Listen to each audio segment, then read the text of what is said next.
It's Emil. It's Emil Guillermo. Emil Amok to you. How are you? It's Monday.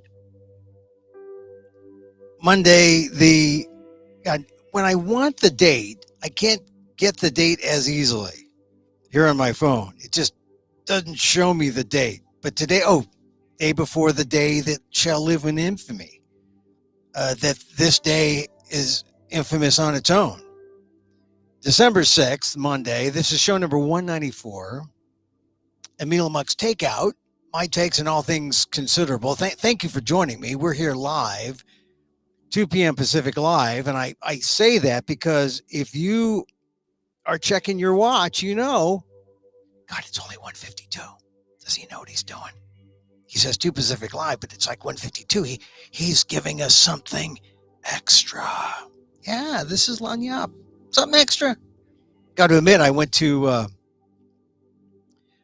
restaurant this weekend that served,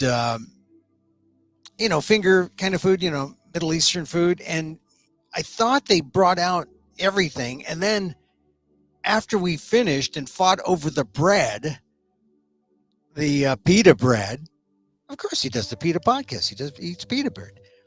They bring out the special bread, and we had already used up what we were going to use the bread for. So we thought, oh, this is the lanyap. This is the something extra. No, it was like he was late giving us the special, the dipping bread. Anyway, hey, welcome. Welcome. This is the show that I call WDAAAT. What does an Asian American think?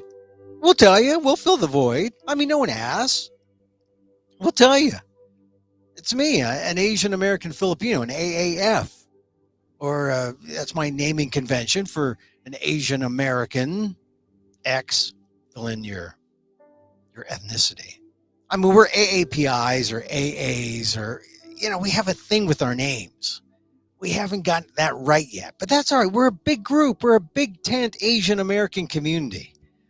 And this is the show that specializes on us. We talk about Asian Americans like we care. We talk about Asian Americans like the things that happen to Asian America or that happen to in America matters. So welcome to the program. The something extra.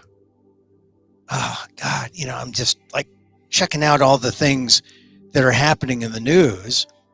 Of course, we're going to talk about Hana St. Juliana. I mean, over the weekend, big news on that Michigan Oxford High case. They found the parents, they charged the parents, and now the parents and the kid, Ethan Crumbley, the Crumbleys, are in jail together, family affair, over guns. Imagine that. It used to be in America with the family dog, and now we're America with the family gun. Because that's what it was. The Crumleys got a gun for their son. Oh, well, technically for them, but they let him touch it, play with it, fantasize over it, and then he went off the deep end, apparently. And even though the parents are brought in to talk about it, they wouldn't take responsibility nor accountability for their son's psychological needs. They said, go back into class. It's all right. We'll see you back home. Try not to get caught. Remember that note they found that the mother sent to the son, Ethan Crumbley? And what did Ethan Crumbley do? He took the family gun out for a little spin. 50-shot magazine. They fired about 30 times. Shot 4 classmates. That's America. We go from the family dog to the family gun. Parents on the run. Should they be charged? Well, they went on the lam. They probably could have gotten off for on relatively light kind of bail, but they ran, and now it's $500,000 each. And now the family that praises the gun together are in jail together. Separate cells, but they're together. And what a horrible tragedy. I mean, Friday, they got this. I mean, they went on the lam on Saturday, or they got charged on Friday. They split, got picked up on Saturday. They spent the night in jail Sunday, and they continue to be there at this point. But what a story. In the meantime, the victims are going to have their funerals starting this week. And the Lions honored one of the victims, the football player, Mir. And the other three, I don't hear much about, but you know that we mention Hana St. Juliana, because as I mentioned on my ALDEF blog, and you can read my blog at ALDEF, the Asian American Legal Defense and Education Fund, aldef.org/blog. You know, sometimes it's easy for Asian Americans to say, "Oh, you know, we're not part of this story. We're immune to all this that's going on." But no, we're not immune to the gun violence. We're not immune. You go to my column, and you know, according to National Asian American surveys of the last election, 76% of Asian Americans consider gun control extremely important to very important. This is not some passing issue. We're aware of it. And then just going over my columns, and if you go to the ALDEF blog, you'll see a link that goes to, just off the top of my head, I was thinking, well, what are the gun instances over the last just 6 months? Well, or the last year. Well, this past March, you got the 6 Korean American women in Atlanta, the spa killings. In April, you had the Sikhs who were murdered. No, excuse me, not the Sikhs, the Sikhs. The Sikh people. That's the way they don't want the colonial pronunciation. And I'm sensitive to that because I like to say Guillermo, not Guillermo. So the 6 murdered workplace in Indianapolis. Then remember in May, there was Asian American deaths at the San Jose Transit Yard. 2019, I was driving through America and encountered a mass shooting in Dayton. 2018, Peter Huang, gunned down, high school shooting, Parkland, one of the kids. 2018, I happened to be performing in Orlando at the Orlando Fringe Festival, and I managed to bump into, well, it was nearly impossible to avoid people who weren't affected by the Pulse nightclub shooting in 2016. So I took some time and just went to the Pulse, and there was a big memorial. Remember that? 2016 Pulse nightclub. And then, of course, there were times when Asian Americans were the perps. And there was a man in Oakland, Juan El Go, who is now passed on. But remember, we shot up that college in Oakland. So we're not immune to this, but it's just that these instances are all shared trauma across the nation, no matter what ethnicity. But don't believe for a second that Asian Americans are like not include. We're in it. We're included. Gun violence is part of our narrative too, and it's so bad. We just think it's normal and commonplace now, which is really the terrible thing. So Hana St. Juliana is, you know, she is, I looked at her, and you see her picture. She's one of the 4 victims. And you know, when you look at her, you were in the presence of Asianness. You can see it. it's in the face. They don't mention it, of course, because no one wants to mention that, because it seemingly is irrelevant. But when you talk about Asian American things, it suddenly is much more relevant than you think. It's in fact, it's very relevant. And you look at her face, you look at her standing. There's that one picture where she's standing in the flowers, and it just gets me all the time. And it gets me all the time because this week, Hana St. Juliana will not have the things a normal high schooler celebrates. Right? 14 years old. She had it all to look forward to. She was a big sports person. So team parties after a big victory, first date, first kiss, graduation, college application process and acceptance, maybe the prom, high school things. She gets none of those, because this is the week of Hana St. Juliana's funeral. You only get one of those. This is her week. I talk about her because I don't know her. I'm drawn to her by her lyrical, poetic name, right? And you just look at her and you say, oh, well, what ethnicity? She's got a saint's name. So, yeah, she's with the sainted now. But I was watching a television news report, and the anchor called her Hannah, and the field reporter instantly corrected him, saying, look, it's Hana. The field reporter had just talked to the parents. The parents were so distraught they didn't want to talk to anybody. Her name is Hana. Hana, like, as in the drive to Hana, the road to Hana, that legendary destination on the other side of Maui. Been to Maui? If you've been to Maui, that's one of the things. You want to go to Hana?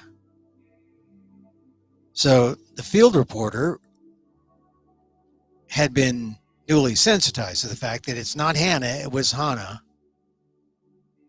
That was enough to confirm her Asianness to me, as if the visual wasn't enough, but that was a connection. The connection that did it for me, though, is that, look, I've had 3 kids. And I looked at Hana, and I saw that combination, mixed Asian American, Filipino, and white. You don't usually see that in news stories. And when you see it, you recognize it. You know it because you made that. You made that look. And I admit, when I saw her, I wanted to text my kids. Right? You want to text them because you want to feel connected. You want to make sure everything's okay. That's a good parental kind of concern. All my kids were okay.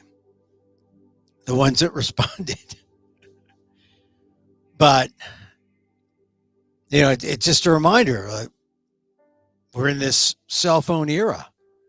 And everyone in that school who was trapped in a classroom had their cell phones. And when the gunman knocked on the door of one of the classrooms, every one of them was texting their mom and dad. Love you, Mom. Love you, Dad. Love you, Grandma. In between the moments of genuine fear and terror, there was that tearful text. So we're still processing that. Still processing the whole thing. And now the parents, of course, this whole thing brought out the parent in me, right?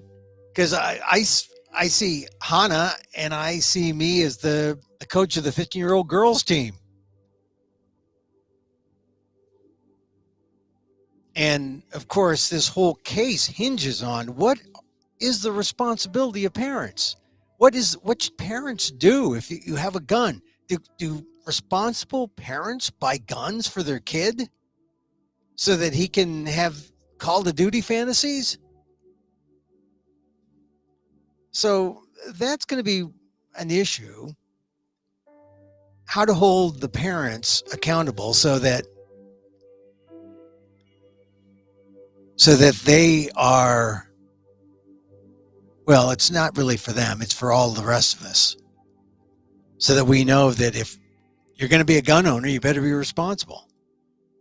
And that means you're going to be held accountable for what happens with that gun if it should fall into the wrong hands. If someone who shouldn't have it has it. And then if steps weren't taken to secure the gun, to make sure that the gun is only a safe weapon and not some kind of wild card in a school where it doesn't belong. So an interesting case with the Crumblies. Every time, you wonder in the media law school that we attend as practitioners of the news, as consumers of the news, you wonder, what are we going to learn now? I mean, we saw it in the Arbery case. I mean, there's a number of cases now that are pretty interesting. The Jussie Smollett case, he took the stand today in his defense. And I think the implication was that he was in some kind of relationship with one of the guys and that he couldn't trust him. I don't know how that ends up being in his defense, but we could have a verdict in the Jussie Smollett case out of Chicago tomorrow. But this week, really, it belongs to those kids, to Hana, her classmates.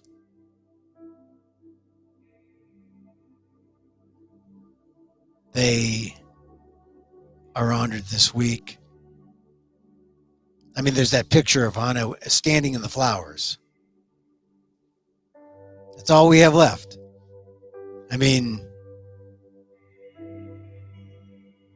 like I said, the stories I've seen when you talk about these kids, what do you say about a 14 or 15 or even a 16-year-old? They haven't lived yet. There is nothing you could say except that they were absolutely the most wonderful, beautiful children you've ever seen. Because they had no time to really live. They hadn't begun to live yet. All the big stuff was yet to come. And yet for them, for the four, it all comes down on that one day at Oxford High. So the funerals, the remembrances, and now the law. We'll see how the law handles it, how the law treats, goes after the parents and goes after Ethan Crumbley.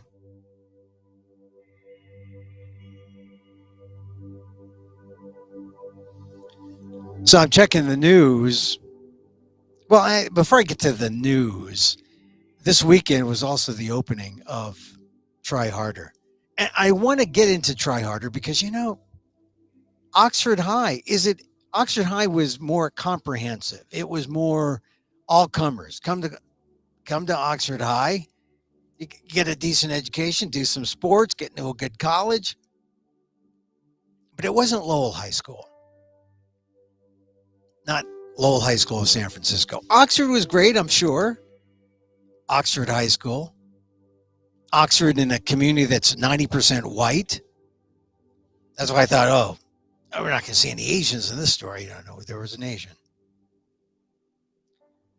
But as I was thinking about Oxford, I was thinking about my alma mater, Lowell, and I was thinking about Try Harder, which is a movie about Lowell. And I hope you went to see it. It opened in New York on Theater in Union Square in New York City. I think that's down like the Lower East Side, or just about, I think, East 20th, around there, West 20th, something like that. And then it was also in Berkeley at Stonestown, might still be there. Also in LA and Pasadena, two spots there. It's just an interesting movie if you want to know what's going on with Asian Americans, because Asian Americans are really into their kids, and Asian American, issues like that, you'll see the kids involved, you'll see the parents involved, you'll get a sense of the community, and you'll see what the community is really what they're consumed by. And right now they're consumed by, do we belong? How do we belong? How do we get ahead? How do we succeed? It's not necessarily commercial or material, but it is about success. It is about getting ahead, doing better. And sometimes it's hard to wonder, or hard to tell if who's being more tigery, the parents or the students. But I think in this movie, Try Harder, by Debbie Lum, filmmaker Debbie Lum, I mean, there's a variety of Asian Americans. I think that's one of the good things. We're not all the same. And in some cases, as Debbie said in an interview I did with her, in some cases, the non-Asian parents were more tigery than the Asian parents. In fact, some of the Asian parents were so aware of not being tigery that I think they lost their fangs. Is that possible? Anyway, I talked to Debbie Lum last week, and it wasn't an interview. It was more like a conversation. And I enjoyed talking to her. Here's a little clip of, in fact,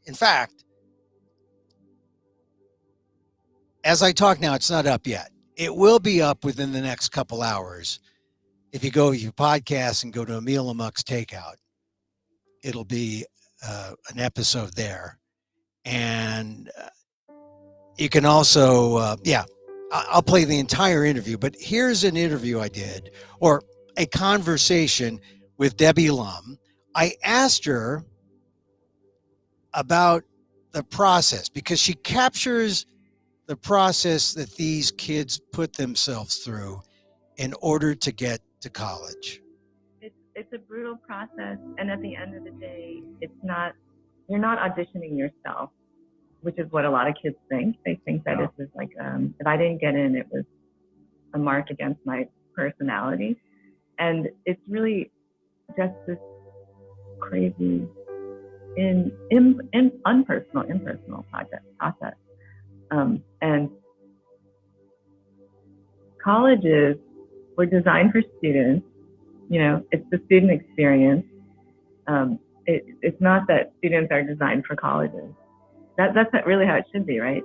Right. And everyone will tell you, like, when you go to college, you have a great time, no matter where you go, And if you don't, then you make a change and you find a better school that will fit you. But it's like, kids don't think enough about college fit. They don't think, oh, how would I do really well in a really big school, or would I do really well in a school that's really tiny? I mean, a lot of the kids, little high school kids, any kid from California who's used to our very, unique California way of life, and then if they get sent to like a tiny elite school somewhere on the East Coast, I mean, they're not going to have, those. You can't go get late night noodles when you need it. When are you going to get those late night noodles? And you go to Williams, you go to Smith College, you think you got to go there, and you feel like some noodles? We're going to get those. Anyway, Debbie Lum, it was a great conversation. I played the whole thing. We find out a little about each other. I say, "Oh, Debbie, you're from St. Louis." "Oh, I was in St. Louis." I like talking to her. She's a and she we talked about her film. She worked on Don Bonus, aka Don Bonus, which was the eye-opening film about Cambodian life in San Francisco's Tenderloin, made in the 80s. I remember that very well. I was the entertainment reporter at Channel 4 when it came out at the time. Channel 4 was when it was the NBC affiliate. So, look, I wholeheartedly recommend this film, although I do tell her my criticism. It's not a bad criticism. It's just that I was waiting for her to pounce on in one area, and that's not her thing. She didn't pounce there. She pounced over here, which is good. Try Harder, the name of the movie. Check it out. Check it out. Check it out. Try Harder the movie, right? tryharderthemovie.com is the website where you find out where else it's playing. And I will have the full interview, me and the filmmaker, Debbie Lum, on my, wherever you podcast, Emil Muck's Takeout, the podcast. See, this is Emil Muck's Takeout, the live stream. This is like you go to a live market. So, oh, look at the animals. Let's feel the animals. Except don't eat them because you should be vegan.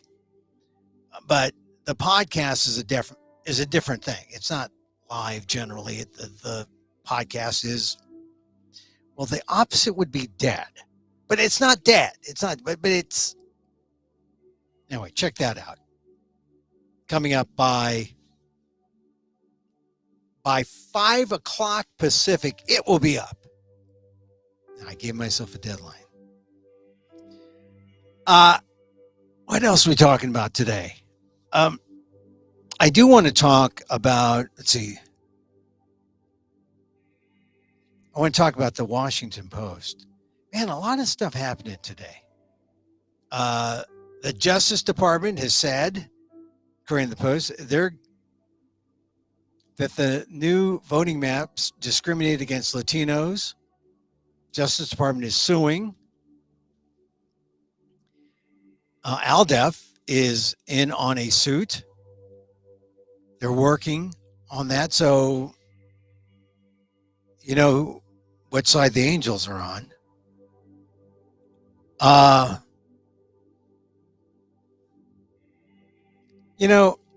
Here's the thing. A couple other things I want to mention. This is in the Post. Shocker to me. The Washington Post editorial page editor, Fred Hyatt, died. It was reported. And I mention it because Fred Hyatt was a classmate of mine at Harvard. He died on December 6th in a New York City hospital. And I mention it because, when we talk about try harder, we have these kids who have this, they're at Lowell. They all want to go to Harvard. They all want to go to Stanford. Some do and some don't. And then what? And even when you don't, or even when you do, it's not necessarily a great thing. As I found out, as like Debbie was saying in her soundbite, you got to talk about fit. Is this the right fit? Now, I never met Fred. Here's the thing. Funny thing. We're both in journalism. He has ascended to the highest heights, right? The editorial page editor of the Washington Post. He had a sudden heart attack on the 24th. And he didn't regain consciousness since then. And they quote his wife, Margaret Pooh, Pooh, Shapiro,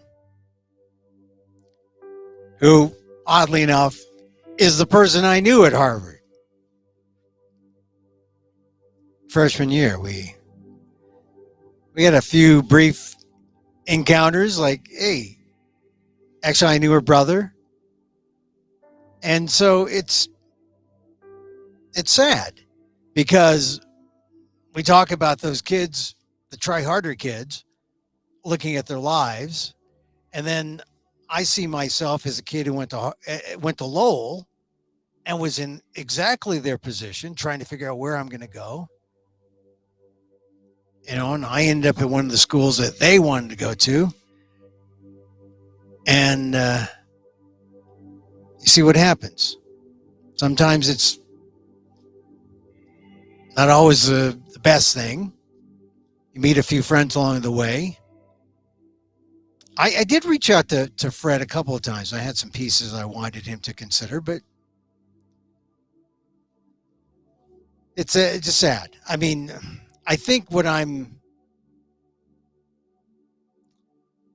am struggling with is the fact that the people who are passing on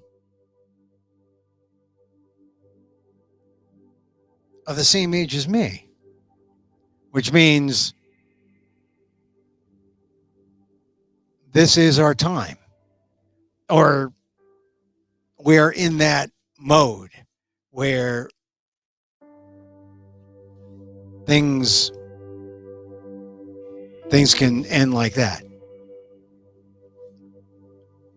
So Fred apparently had this heart attack. Hopefully, I mean, I would have talked to him about getting on a vegan diet.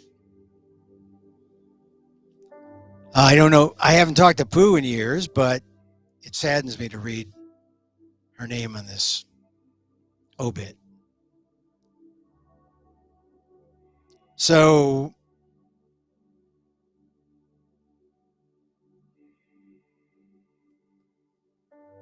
well, rest in peace, Fred Hyatt.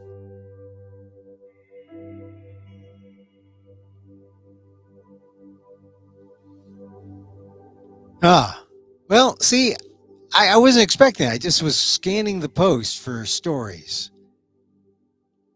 And you catch someone who you know. I have another friend at the post, and he's younger than Fred and I. And I just hope he came to my show when I was in Washington about 2 years ago. And I hope he's hanging in there. One last thing I want to say about CNN and Chris Cuomo.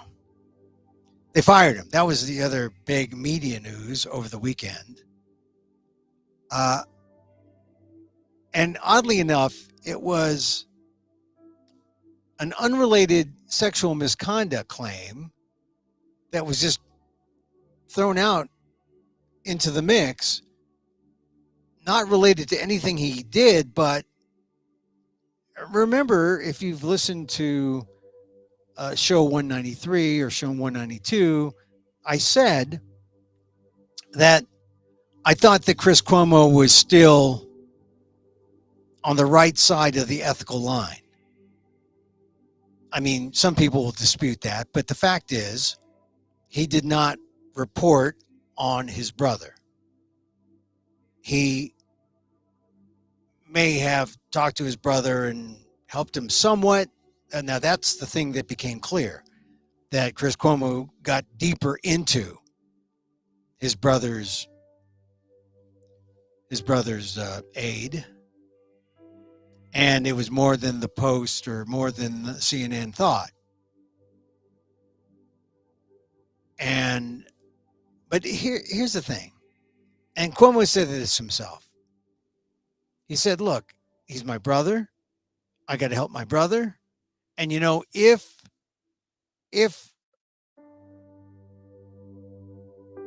he said that if I reported on my brother, that would be bad.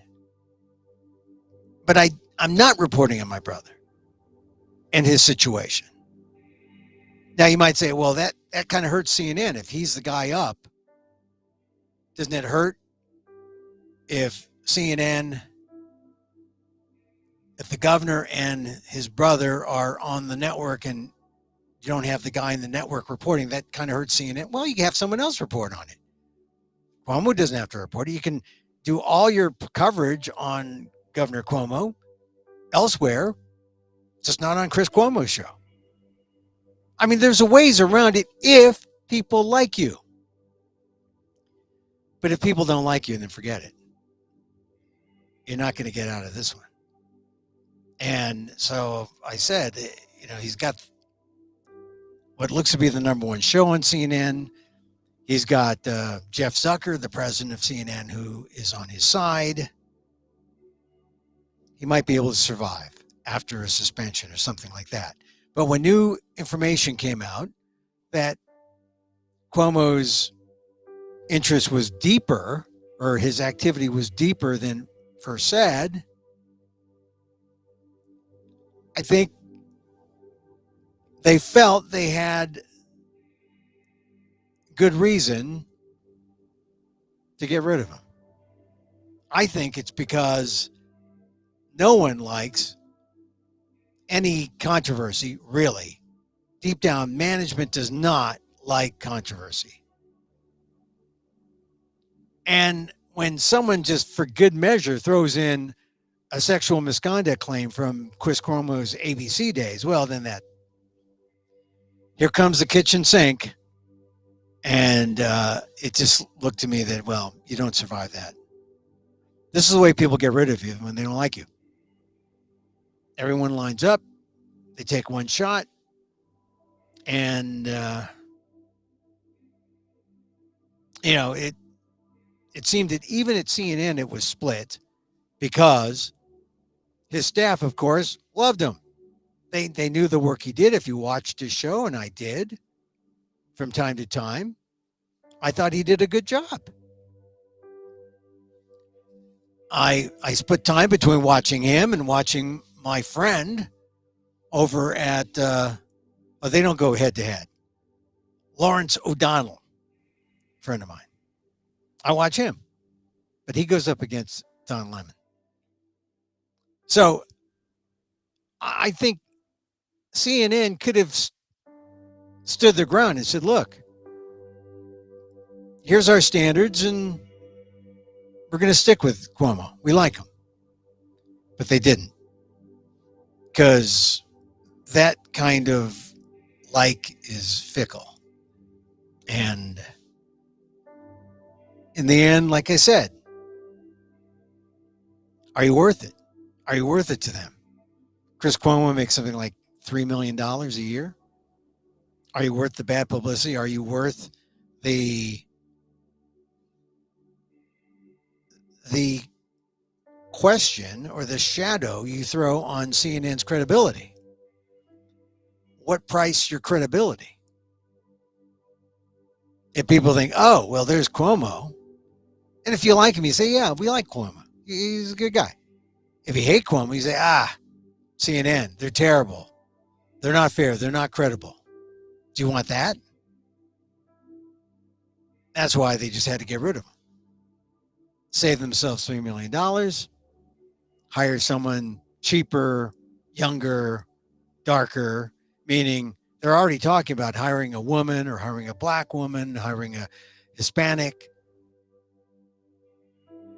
A lot of people could do that job.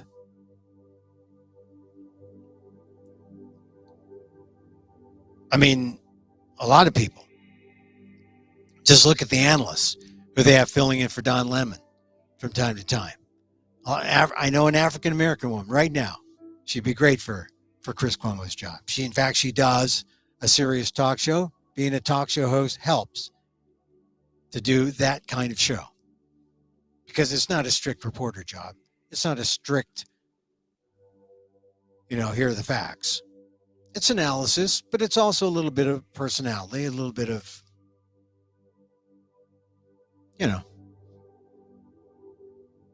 you're kind of in your face. Kind of. But a woman could do it. a woman who makes less than $3 million. I do it for 150. Yeah, right to Jeff Zucker. Hey, I'm a Harvard guy, a Harvard connection. I'm just saying that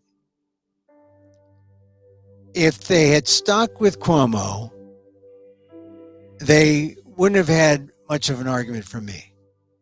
Because for me, the line was defined. Do you report on your brother? No. Do you help him? Well, yeah, sometimes. Okay, good. Never report on your brother. We're clear of the line. But when you go to the highest standard, which is the appearance standard,